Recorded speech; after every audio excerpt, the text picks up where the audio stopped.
So the reason why I'm videoing, I'm not sure the reason why I'm videoing it, but my mentality behind doing doing these videos is I want to be able to bake more, make my own bread, ensure that the family are eating a bit healthier and minimise what we're buying from the shop, especially when we have an array of baking stuff. So anyway, today I am going to start a sourdough recipe. Never made sourdough and I've had to buy a jar. It's just £4.50.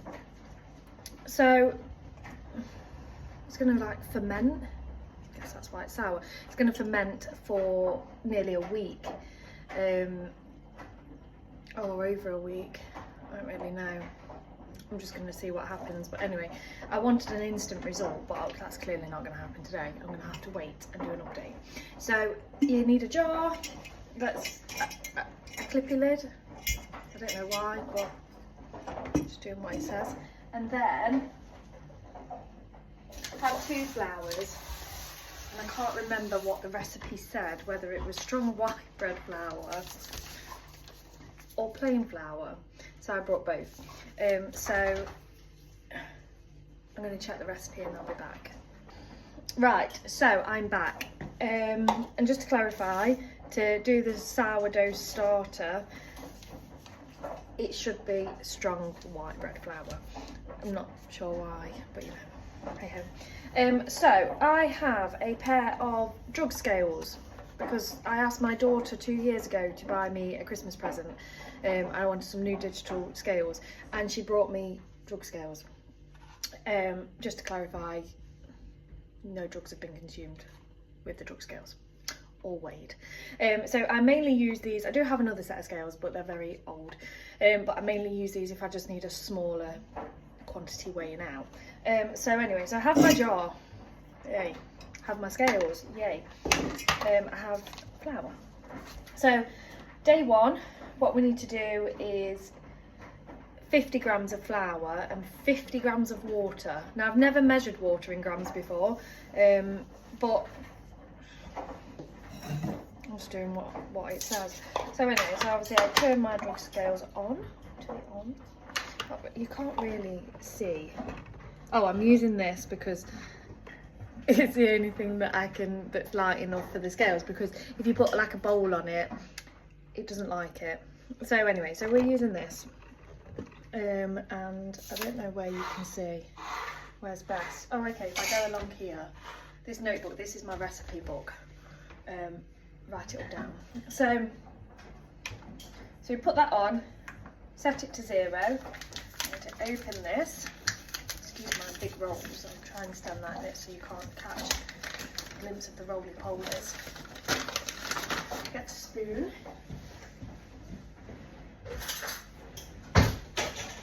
Now, I used to be a lot skinnier, but I got married and I say a lot skinnier. I've put on half a stone in and I've been married for 6 weeks.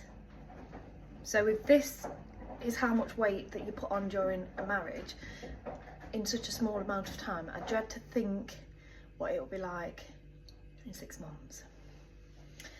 Anyway, back to the sourdough. So we go for 50 grams.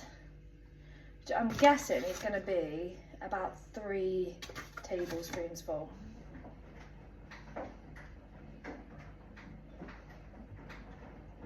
Genuinely, I just know that. I do make a lot of stuff. I make my own Yorkshire puddings and stuff like that, which I presume a lot of people do. So in the jar it goes.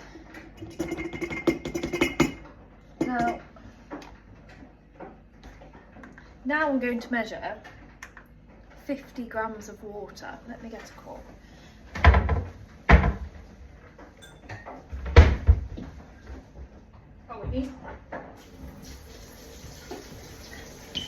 I should clarify, it's warm water that you need, so maybe just run the tap for a little while. But I'm only going down here I'm just going to go to the sink there.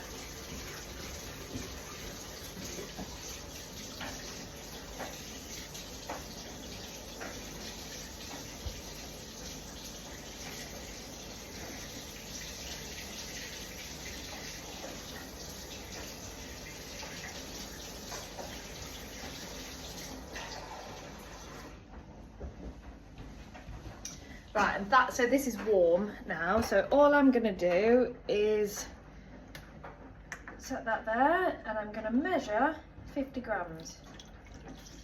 Oh, that's way too much. Oh, I'm gonna have to do that again now because I went too quickly. Right.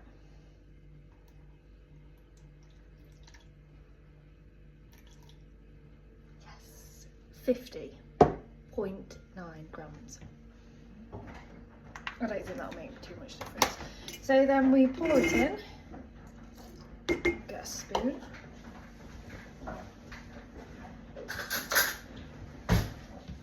Very well organised, am I? And let's give it a mix. So you then leave this at room temperature for 24 hours. And then you basically keep adding to it. So like tomorrow I will add another 50 grams and then 50 grams of water, then the next day 50. So you get the gist for 5 days, and then apparently at the end of it should smell like yogurt. Use that spoon. Yeah. Now it says don't fully airtight it, but I need to do some reading up on what that means. So yeah, so this is my sourdough starter, day 1. Come back tomorrow for day 2.